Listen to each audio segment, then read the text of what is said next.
untuk di jurusan saya per mata kuliah itu harganya sekitar kalau rupiah tuh 50 jutaan. Jadi mempanai ya kalau di Makassar.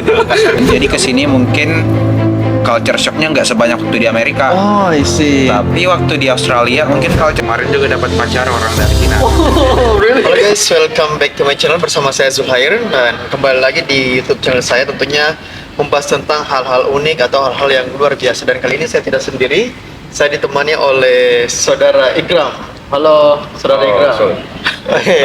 Ya sudah lama ya tidak ketemu ya? Sudah lama banget bro ya. Kapan terakhir ketemu kira-kira? Terakhir ketemu di Makassar ya, setahun yang lalu. Setahun yang lalu atau lebih kali ya. Dan kita alhamdulillah dipertemukan lagi di Melbourne. Yeah. Jadi sekarang kita berada di Melbourne University. Ya, jadi kita akan membahas tentang bagaimana sih caranya kuliah di Universitas Melbourne dan gimana sih culture shock-nya atau situasi kampusnya, cara belajarnya di Melbourne ya. So, bagaimana keseruannya? Let's check it out.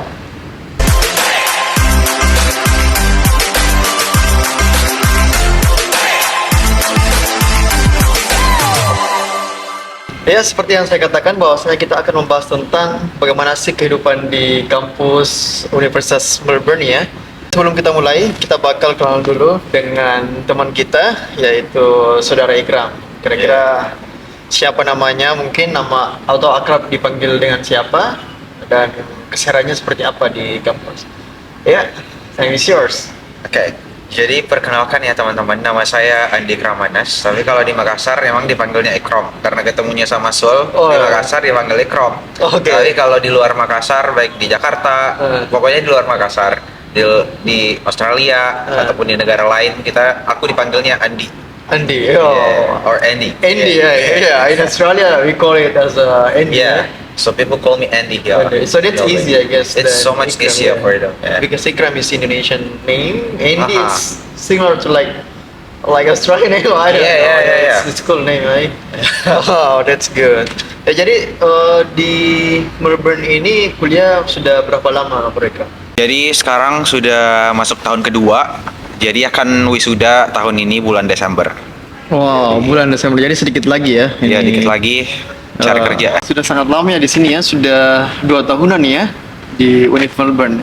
Ya, sebelumnya guys, kita bakal pindah tempat dulu karena di sini lumayan dingin, jadi kita butuh sinar matahari ya. Sekarang kita sudah pindah lokasi karena memang tadi kurang cahaya matahari dan sekarang sudah full cahaya matahari guys. Ya.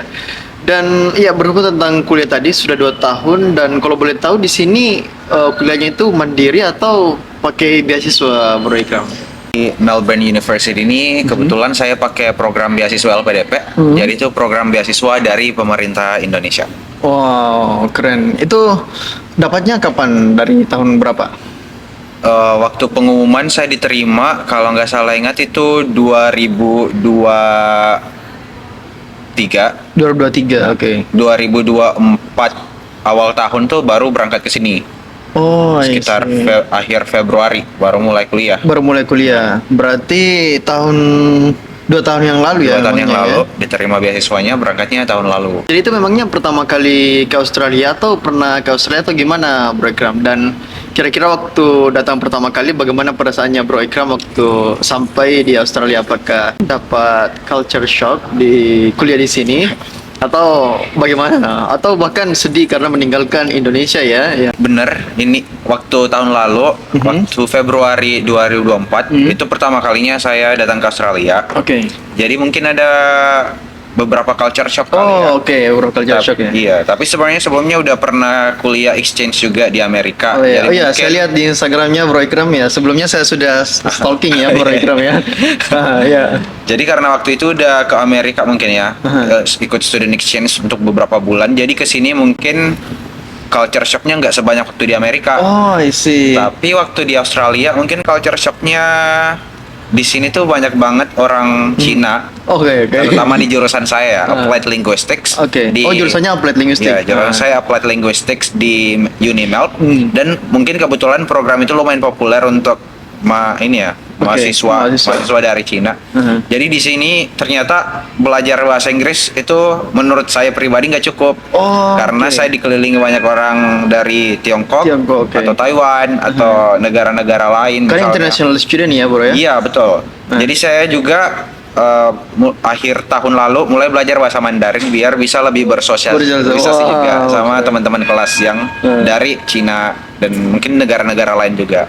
Modal bahasa Inggris saja tidak cukup ya untuk kuliah di applied linguistik ya, karena memang pergaulannya Bro Ikram bukan cuman orang yang menggunakan first language-nya bahasa Inggris, tapi ada juga bahasa-bahasa second language-nya, misalnya tadi bahasa Mandarin ya, bahkan belajar bahasa Mandarin juga ya. Berarti motivasinya belajar Mandarin apa Ikram? Kok tiba-tiba dari bahasa Inggris, applied linguistik, tiba-tiba ke Mandarin? Jadi sebenarnya kalau bahasa Inggris cukup aja buat kuliah di Unimel. But because I also wanted to socialize and like get closer sama teman-teman yang lain. Jadi saya mencoba untuk mempelajari bahasa Mandarin. Tapi memang waktu tahun lalu. Jadi semacam kayak untuk dapat ininya ya, feels-nya berteman sama mereka ya. Betul. Makanya kita harus belajar bahasanya ya. Benar-benar. Dan kemarin juga dapat pacar orang dari Cina. Really? Wow, luar biasa ya. Jadi ya kayaknya belajar bahasa Mandarin itu penting buat komunikasi sama pasangan juga. Ini maksudnya benefitnya ya pacaran sama orang Cina karena untuk praktis ngomong Mandarinnya ya. Bukan cuma itu Bukan ya. cuma itu. Tapi apa itu? Tapi ya buat komunikasi aja. Jadi mungkin bisa ngobrol sama keluarga dari pasangan kita. I see. Keren sekali ya. Tadi by the way dapat beasiswa LPDP ya. Dan ya pertanyaan saya karena banyak orang yang bingung ya bagaimana cara untuk kuliah dan bisa sampai di Australia, apalagi Universitas Melbourne adalah universitas nomor 1 ya di Australia ya, top 1 di Australia, dan nomor berapa di dunia kalau nggak salah? Nomor 13 ya kalau tidak salah ya. Dan ini sangat luar biasa, dan kira-kira Bro Ikram mungkin bisa berikan tips and trick untuk teman-teman kira-kira bagaimana sih cara dapat beasiswa LPDP dan juga bagaimana caranya untuk diterima di universitas yang top nomor 1. Apakah sulit atau mudah buat Bro Ikram ya? Sebenarnya kalau untuk keterima di kampus Unimelb itu nggak sesusah itu. Jadi ya sepertinya itu tergantung program juga ya di Unimelb. Kalau mungkin jurusan Applied Linguistics selama persyaratan umumnya udah terpenuhi, kemungkinan besar bisa keterima. Kalau dari pengalaman pribadi kemarin saya cuma masukin CV. Terus transkrip, ijazah yang udah ditranslate, kemudian apa lagi ya? Yang pasti sertifikat IELTS dan persyaratan-persyaratan umum lainnya. Biasanya kampus lain ada essay atau misalnya persyaratan-persyaratan tambahan lainnya seperti GRE. Nah sementara di kampus Unimelb ini atau kebanyakan kampus di Australia untuk jurusan Applied Linguistics biasanya nggak perlu itu, jadi kita cuma lampirin aja dokumen-dokumen penting yang saya sebutkan tadi. Terus kalau dari beasiswanya, nah mungkin yang beasiswanya yang lumayan challenging ya. Beasiswanya yang challenging. Karena itu kan pendaftarnya bisa ribuan dan kita juga harus memenuhi kualifikasi dan persyaratan yang dipenuhi dengan LPDP itu sendiri. Nah terus tahapannya juga panjang tuh. Ada semisal dari tahap pertama tuh administrasi yang kayaknya essay dan dokumen-dokumen pendukung lainnya. Ada formulir dari mereka juga. Terus tahap kedua ada namanya ujian TPA atau tes potensi akademik. Nah yang terakhir ada interview atau wawancara. Nah, tapi karena saya kemarin LPDP kan jalurnya ada 2 tuh. Yang pertama jalur LOA, yang kedua jalur non LOA. Nah, jadi buat teman-teman yang udah keterima di kampus tujuan seperti waktu saya saat itu udah keterima di Unimelb, kita bisa skip tahap kedua. Jadi kita dari tahap pertama langsung kalau lolos langsung ke tahap ketiga. Nah, karena TPA kan ada tes matematika numeriknya gitu. Terus saya emang nggak terlalu jago di situ. Jadi saya kejarnya jalur LOA. Jadi daftar dulu di Unimelb kemarin sebelum daftar LPDP-nya. Berarti bagusnya kayak gitu ya jalurnya? Atau ada jalur yang lain lagi? Misalnya daftar LPDP dulu baru daftar univnya atau bagaimana? Nah, itu jalur yang satunya, yang daftar LPDP-nya dulu terus daftar univnya.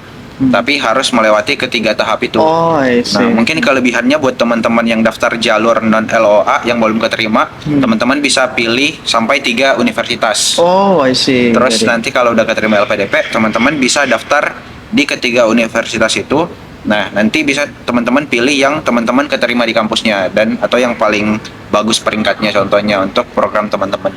Wah, ternyata kalau misalnya daftar univnya itu kelihatannya semudah itu ya, tapi ternyata sulit ya ternyata. Karena saya kemarin juga sempat ini program apa namanya, coba apply tapi belum keterima, mungkin belum rezeki ya. Di Dan kampus Australia. iya, dan kemarin juga coba daftar LPDP tapi sayangnya nilai IELTS-nya masih kurang. Jadi ya mungkin tahun ini coba lagi untuk practice. Ya, tadi PDP untuk poin beasiswa LPDP itu untuk dapatnya itu kira-kira poinnya apa aja, baiklah. Maksudnya kita harus pintar kah atau kita harus berprestasi kah atau punya pengalaman apa gitu mungkin? Mungkin bisa dijelaskan sama teman-teman yang lagi berjuang beasiswa LPDP ya. Kira-kira poin apa sih yang bisa buat Bro Ikram lolos untuk LPDP?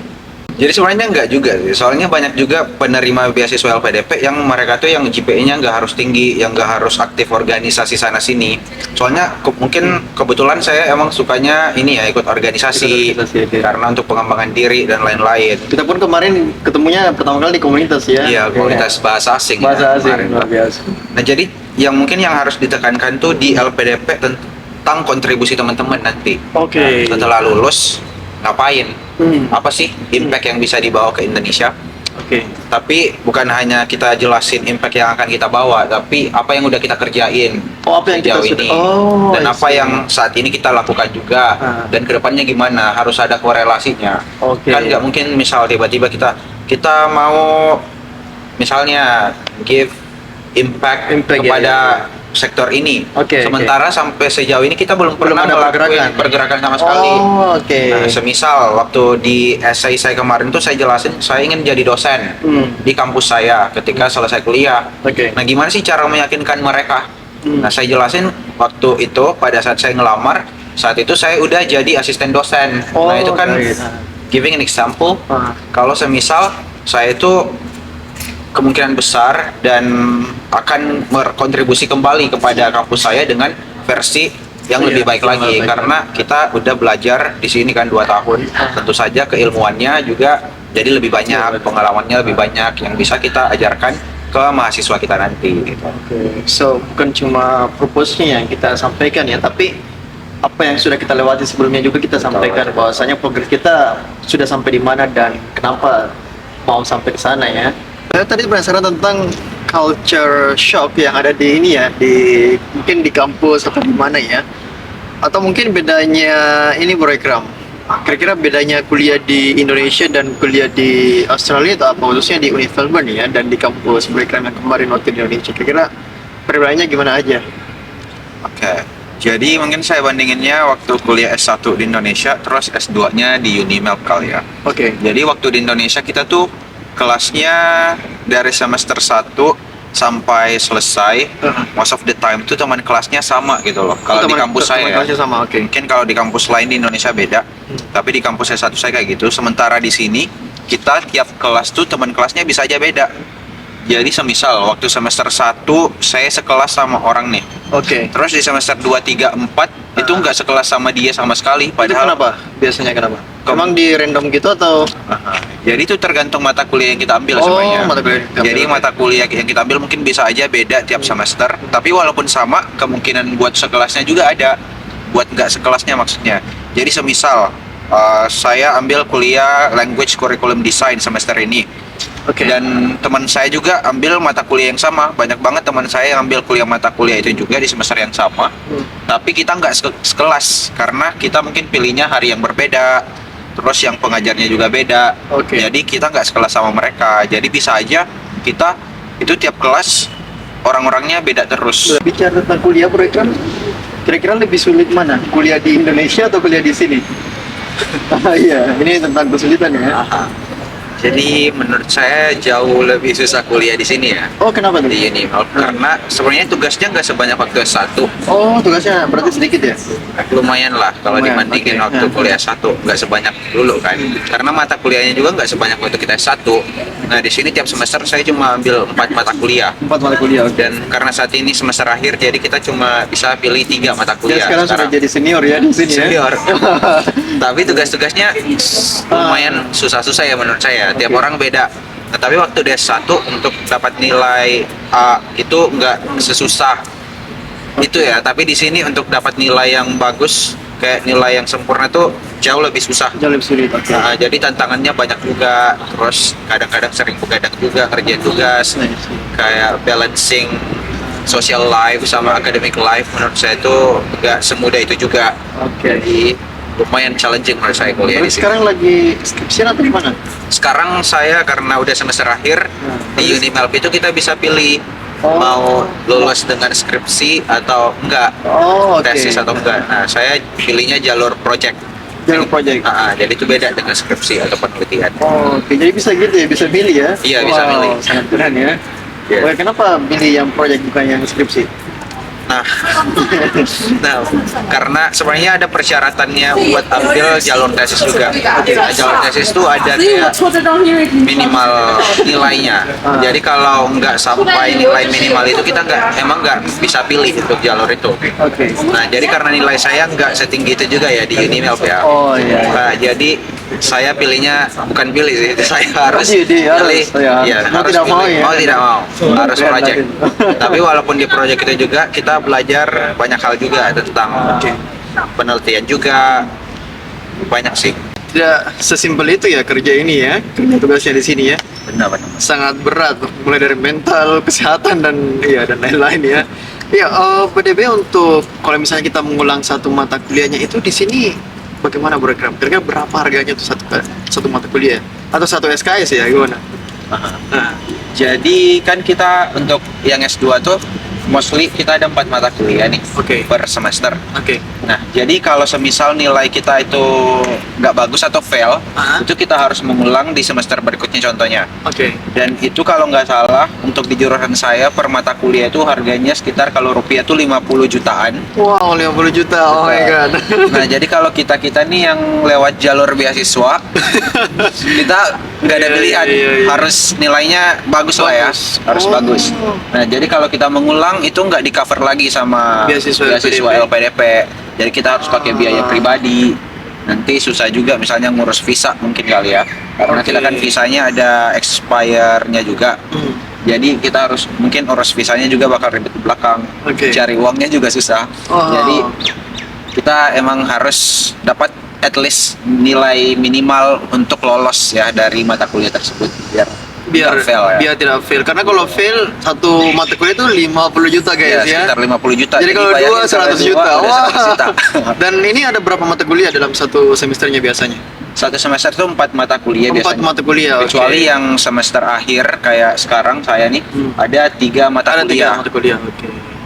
Dan alhamdulillahnya belum pernah fail ya. Alhamdulillah belum pernah fail. Alhamdulillah. Dan tidak akan pernah. Tidak akan pernah lah ya. Wow, berarti memang harus cerdas ya yang dapat beasiswa ya. Karena kalau misalnya kita fail guys, itu bahkan berjuta-jutaan ya, 50 juta, 100 juta itu bisa apa namanya? Jadi uang panai ya kalau di Makassar. Ini malah jadi apa namanya? Mata kuliah. Mata kuliah. Waduh, sayang sekali ya. Oh ya, mungkin ada kata-kata Bro Ikram untuk teman-teman yang lagi berjuang beasiswa LPDP atau yang lagi berjuang untuk ke Australia. Iya, mungkin bisa disampaikan kepada teman-teman untuk penyemangat Bro Ikram. Dari kata-kata hari ini. Kata-kata hari ini ya, apa kata-kata hari ini? Ini mungkin sesuatu yang selalu saya sampaikan juga pada diri sendiri ya. Oke. Jadi ini saya pernah dengar juga dari teman. Terus teman saya itu bilang kayak just do your best and let God do the rest gitu loh. Oh. Jadi kita cuma berusaha semaksimal mungkin, sebaik mungkin. Masalah hasilnya kan itu di luar kendali luar kita kendali ya. kita, We ya. have no control Oke. over the outcome. dari apa yang kita usahain. Oke. Jadi kita cuma bisa berusaha yang terbaik ya, masalah hasilnya pasti juga yang terbaik ya yang diputusin sama yang di atas. betul. Jadi teman-teman yang mungkin udah gagal beberapa kali daftar beasiswa Oke. PDP, Ya, termasuk saya ya, saya Iya. juga tertampar ini. Oke. jadi bukan berarti itu suatu kegagalan yang kalau Oke. daftar lagi bakal gagal lagi. Oke. Enggak selalu seperti itu. Tapi kalau kita gagalkan, nah kita bisa evaluasi tuh. Oke, Misalnya kesalahan kita atau kekurangan pas kita apply di tahap sebelumnya itu apa aja. Oke. Nah jadi kita bisa maksimalkan lagi di aplikasi berikutnya. Oke. Jadi itu juga karena saya juga pasti pernah ngalamin kegagalan juga ya. Jadi sampai di sini juga bukan sesuatu yang langsung langsung set langsung set gitu juga. Jadi ada proses yang panjang juga. Jadi teman-teman jangan menyerah.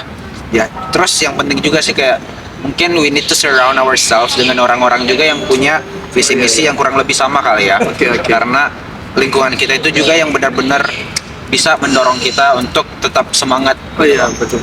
Bahkan kita juga kan ketemunya dulu Oh iya, benar. Ya, kita ketemunya di language gitu community, kan. guys. Jadi kita di sini juga sempat beberapa kali ketemu sama orang-orang yang dulu itu kita belajar sama-sama. Iya, Nah. iya. Kemarin kita sempat belajar sama-sama ya, dan bahkan kita tidak expect bakalan ketemunya di Melbourne. sini di Melbourne ya. Iya. Wow, luar biasa ya. Iya, dan ini salah satu bukti bahwasanya lingkungan itu memengaruhi apa yang kita ini ya. Mungkin purpose kita atau niat kita, dan itu sangat nyata ya adanya teman-teman ya. Wow, thank you so much Bro Ikram atas waktunya. Iya. Thank you so much guys for watching this video. Jadi jangan lupa untuk like, comment, dan subscribe. Dan juga kalau misalnya teman-teman mau berkenalan dengan Bro Ikram, bisa di follow di sini di Instagramnya, nanti saya cantumkan.